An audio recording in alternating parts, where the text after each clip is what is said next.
Hello everyone, কি অবস্থা সবার? আশা করি সবাই ভালো আছো। ওয়েলকাম টু আওয়ার আদ্যপান্ত পাঠশালা।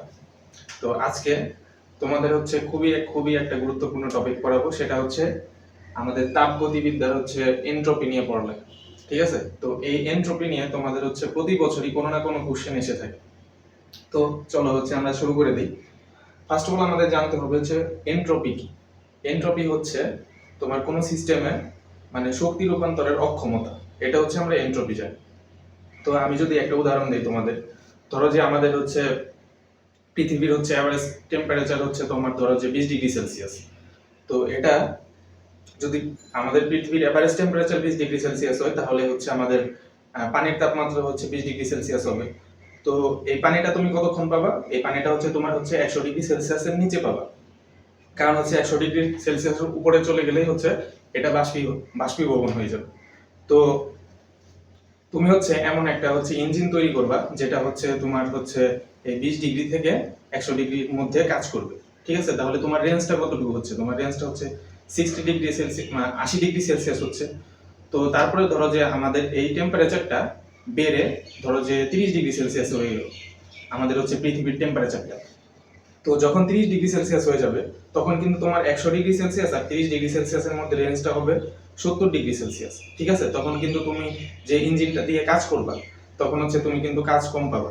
তার মানে আমরা বুঝতেছি আমরা হচ্ছে যে সিস্টেম থেকে মানে কাজ পাই না, সেটা হচ্ছে আমাদের মানে এনট্রপি সেখানে হচ্ছে বেশি। ঠিক আছে? তো এনট্রপি মানে হচ্ছে আমাদের বুঝতে হবে এখানে বিশৃঙ্খলা, এখানে ভেজাল আছে। তো আসো এই এনট্রপির পরিবর্তন হচ্ছে আবার দুই উপায়ে হতে পারে। ঠিক আছে? একটা হচ্ছে তাপমাত্রা স্থির অবস্থায়, আরেকটা হচ্ছে তাপমাত্রা পরিবর্তন। তো তাপমাত্রা স্থির অবস্থায় আমরা এই সূত্রগুলো জানি যে DS equal DQ by T. ঠিক আছে? এখন হচ্ছে আমি পাশে আবার দুইটা সূত্র লিখে রাখছি। তো এটা হচ্ছে আমাদের এখানে যে এলএফ আর হচ্ছে এলভি। ঠিক আছে? এই এলএফ আর হচ্ছে এলভি হচ্ছে, এটা হচ্ছে আমাদের বরফ গলনের আপেক্ষিক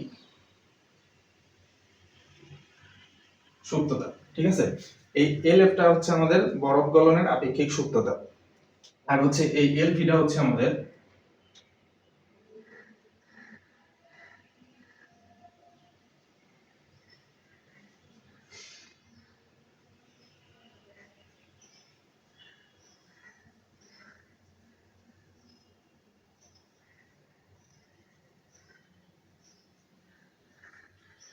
আর এই এলভিটা হচ্ছে আমাদের পানি বাষ্পীভবনের আপেক্ষিক সুপ্ততা। ঠিক আছে? এখন সুপ্ততা কি? সুপ্ততা হচ্ছে তোমার অবস্থার যে পরিবর্তনটা হয়। ঠিক আছে? তাপমাত্রা আমাদের সেম থাকবে, কিন্তু হচ্ছে অবস্থার পরিবর্তন হবে। তো আমরা এই ডিকিউ কে হচ্ছে আবার আমরা ভেঙে এলএফ আর হচ্ছে এলভি লিখতে পারি। ঠিক আছে? ওইটা হচ্ছে তোমার কোশ্চেনে কন্ডিশন দেওয়া থাকবে, তুমি বুঝতে পারবে যে কখন আমার কোনটা অ্যান্সার করতে হবে। আরেকটা হচ্ছে তাপমাত্রার পরিবর্তন। তো তাপমাত্রার যখন পরিবর্তন হবে আমরা হচ্ছে এই সূত্রটা জানি, কিন্তু যেহেতু তোমাদের হচ্ছে হাতে ক্যালকুলেশন করতে হয়, এটা থেকে হচ্ছে খুবই কম ম্যাথ আসে। তো দেখো আমরা হচ্ছে প্রথমে একটা ম্যাথ সলভ করি। ঠিক আছে? এখানে বলছে 100 ডিগ্রি সেলসিয়াস তাপমাত্রায় 273 কেজি পানিকে 100 ডিগ্রি সেলসিয়াস তাপমাত্রায় বাষ্পে পরিণত করতে হলে এনট্রপির পরিবর্তন কত হবে। ঠিক আছে? তো দেখো এখানে কিন্তু আমাদের হচ্ছে তাপমাত্রা সেম, তাপমাত্রা হচ্ছে আমাদের এখানে সেম। তো তাপমাত্রা যেহেতু সেম, আমাদের হচ্ছে স্থির তাপমাত্রায় এটা এই সূত্র দিয়ে আমাদের করতে হবে। ঠিক আছে? তাহলে হচ্ছে আমরা যদি আগে সূত্রটা লিখি,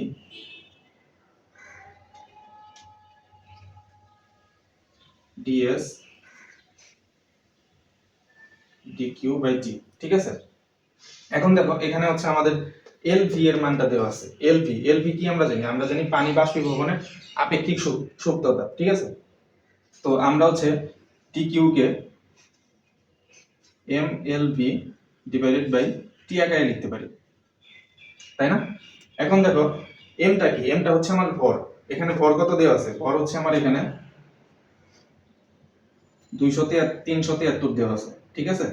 আর এল ভির মান তো আমাদের এখানে দেওয়া আছে 22.6 × 10⁵। এখন হচ্ছে টি কত? টি হচ্ছে আমার দেখো 100 ডিগ্রি সেলসিয়াস আছে। এখন তুমি সেলসিয়াস থেকে যদি কেলভিনে নিয়ে যাও, তাহলে হচ্ছে আমাদের হবে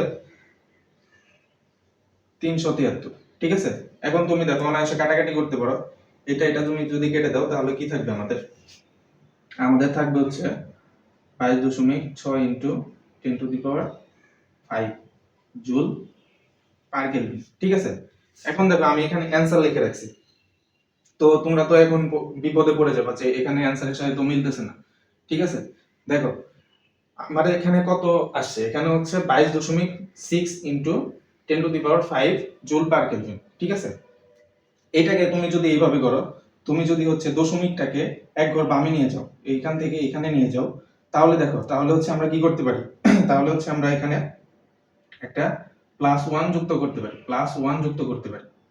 ঠিক আছে, প্লাস যদি 1 আমরা যুক্ত করি তাহলে হচ্ছে আমাদের অ্যান্সার এটা চলে আসবে। ঠিক আছে, মানে হচ্ছে ভার্সিটি কর্তৃপক্ষ তোমাকে হচ্ছে বিভিন্নভাবে বোকা বানানোর চেষ্টা করবে।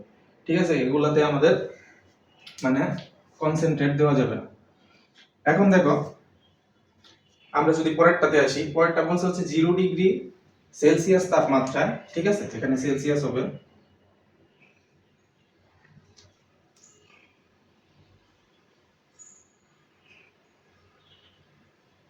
সেলসিয়াস হবে 0°C তাপমাত্রায় 546 কেজি বরফকে 0°C তাপমাত্রায় পানিতে পরিণত করতে হলে এনট্রপির পরিবর্তন করতে হবে। ঠিক আছে, তো এখানে হচ্ছে আমাদের এনট্রপি পরিবর্তন চাইছে, আর হচ্ছে তাপমাত্রা দেখো স্থির, তাহলে হচ্ছে আমরা ds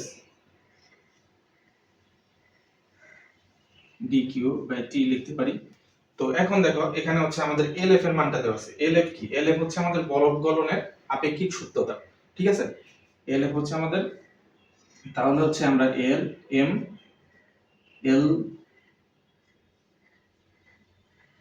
LF বাই টি লিখতে পারি। এখন আমাদের হচ্ছে এখানে ভর হচ্ছে 546। ঠিক আছে, আর হচ্ছে LF এর মানটা আমাদের দেওয়া আছে। এখন হচ্ছে আমাদের টি কত? টি হচ্ছে যেহেতু 0°C, সেহেতু তুমি যদি কেলভিনে নাও তাহলে হচ্ছে আমাদের কত আসবে? 273 কেলভিন।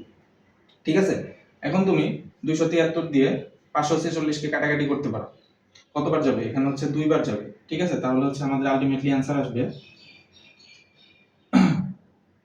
2 into 3.36 into 10⁵। এখানে তুমি যদি একটু ক্যালকুলেশন করো তাহলে দেখো যে আমাদের কত হয়। 6 কে 6 দুগুণে 12, হাতে 1, 3 দুগুণে 6, 7, 3 দুগুণে 6। ঠিক আছে, এখন হচ্ছে দেখো এখানে হচ্ছে আমার দশমিক কয় ঘর পর, এখানে হচ্ছে আমার দশমিক 2 ঘর পর, তার মানে আমি হচ্ছে 2 ঘর পরে ডান দিক থেকে 2 ঘর পরে দশমিক বসিয়ে দিব। ঠিক আছে, এখানে আমাদের দশমিকটা বসে যাবে ইনটু 10⁵। এটা হচ্ছে আমাদের আলটিমেটলি অ্যান্সার। তো এনট্রপি নিয়ে আমাদের আরো কিছু পড়ালেখা করতে হবে। ঠিক আছে, তো দেখো আমি এনট্রপি নিয়ে হচ্ছে কিছু লিখে রাখছি, তো এগুলা হচ্ছে তোমাদের এমসিকিউ তে আসে। তো আমাদের কি কি জানতে হবে, যে এনট্রপি এটার নামটা কে দিয়েছে? এটার নামটা হচ্ছে বিজ্ঞানী ক্লোসিয়াস। তো বিজ্ঞানী ক্লোসিয়াস হচ্ছে এনট্রপির নামটা দিয়েছে। তো এনট্রপিকে আমরা আরো কি বলতে পারি, যে তাপমাত্রা সাপেক্ষে তাপ পরিবর্তনের হার। ঠিক আছে, তাপমাত্রা সাপেক্ষে তাপ পরিবর্তনের হার। তারপরে দেখো বিশৃঙ্খলার মাপকাঠি। বিশৃঙ্খলা, যেহেতু হচ্ছে এনট্রপির কারণে বিশৃঙ্খলা সৃষ্টি হয়, তার মানে হচ্ছে বিশৃঙ্খলার মাপকাঠি হচ্ছে আমাদের এনট্রপি। তারপরে একে হচ্ছে তাপীয় মৃত্যু বলা হয়। ঠিক আছে, তাপীয় মৃত্যু মানে হচ্ছে তোমার হিট ডেথ যেটা। তারপরে সাম্যাবস্থায় এনট্রপি বেশি। সাম্যাবস্থায় এনট্রপি বেশি কেমন? যেমন ধরো হচ্ছে আমাদের পরিবেশের সবকিছু হচ্ছে সাম্যাবস্থায় আসতে চায়। তো যখন সাম্যাবস্থায় এসে যাবে সবকিছু, তখন হচ্ছে এখান থেকে তুমি আর কাজ পাবা না। তো এর জন্য যেখান থেকে তুমি কাজ পাবে না, যেখান থেকে আমরা হচ্ছে যান্ত্রিক কোনো কাজ পাবো না, সেখানে হচ্ছে আমাদের এনট্রপি বেশি হবে। ঠিক আছে, তারপরে দেখো আমি লিখে রাখছি হচ্ছে কঠিনে কঠিন অবস্থায় হচ্ছে এনট্রপি কম। কঠিন অবস্থায় কম কেন? কারণ হচ্ছে কঠিন অবস্থায় যে অণুগুলো আছে এগুলো হচ্ছে সুশৃঙ্খল ভাবে থাকে, সুশৃঙ্খল ভাবে সমাবেশ অবস্থায় থাকে, এর জন্য সেখানে হচ্ছে এনট্রপি কম। তারপরে দেখো রুদ্ধতাপীয় প্রক্রিয়ায় এনট্রপি শূন্য।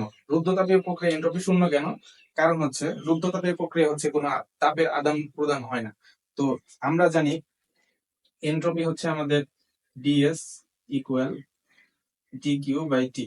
এখন যদি কোনো তাপের আদান প্রদান না হয় তাহলে কি আমরা হচ্ছে ডিকিউ হচ্ছে 0 লিখতে পারি। ঠিক আছে, তাহলে হচ্ছে কোনো কিছুর উপরে 0, তাহলে আলটিমেটলি আমার 0 চলে আসবে।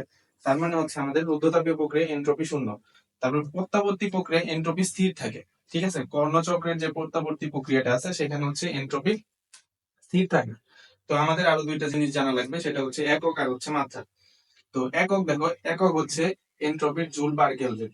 তো তুমি হচ্ছে যখন মাত্রাটা যখন কনভার্ট করবা, তখন হচ্ছে আমরা একক জানলে মাত্রা হচ্ছে এমনিতেই পারবো। দেখো, জুল হচ্ছে কি, জুল হচ্ছে আমার কাজের একক। তো কাজ ইকুয়াল আমরা হচ্ছে ডাব্লিউ ইকুয়াল এফএস লিখতে পারি। ঠিক আছে, এখন হচ্ছে আমরা এই বলকে কিভাবে লিখতে পারি মাত্রা আকারে, যে এম এল টি পার টু, আর সরণকে হচ্ছে আমরা এল লিখতে পারি। ঠিক আছে, এখন তুমি তুমি যদি এটা এভাবে লিখো, যেহেতু এল এল আছে তার মানে হচ্ছে এম এল স্কোয়ার টি পার টু। ঠিক আছে, আমরা হচ্ছে জুলের পরিবর্তে এটা পেলাম, জুলের পরিবর্তে এটা পেলাম। আর হচ্ছে আমাদের কেলভিন আছে, কেলভিনের মাত্রা তো আমাদের কেলভিনই হয়। তো এখানে পার কেলভিন আছে, তুমি এখানে পার কেলভিন দিয়ে দিও। তার মানে হচ্ছে আমাদের এন্ট্রপির মাত্রা হবে এইটা। ঠিক আছে, এম এল স্কোয়ার টি পার টু কেলভিন পার ওয়ান। ঠিক আছে, এই ছিল হচ্ছে তোমাদের এন্ট্রপি নিয়ে পড়ালেখা। আশা করি সবাই এটা বুঝতে পারছো। মানে হচ্ছে এখান থেকে দেখবে কোনো না কোনো হচ্ছে এমসিকিউ চলেই আসবে তোমাদের। ঠিক আছে, তো ধন্যবাদ সবাই।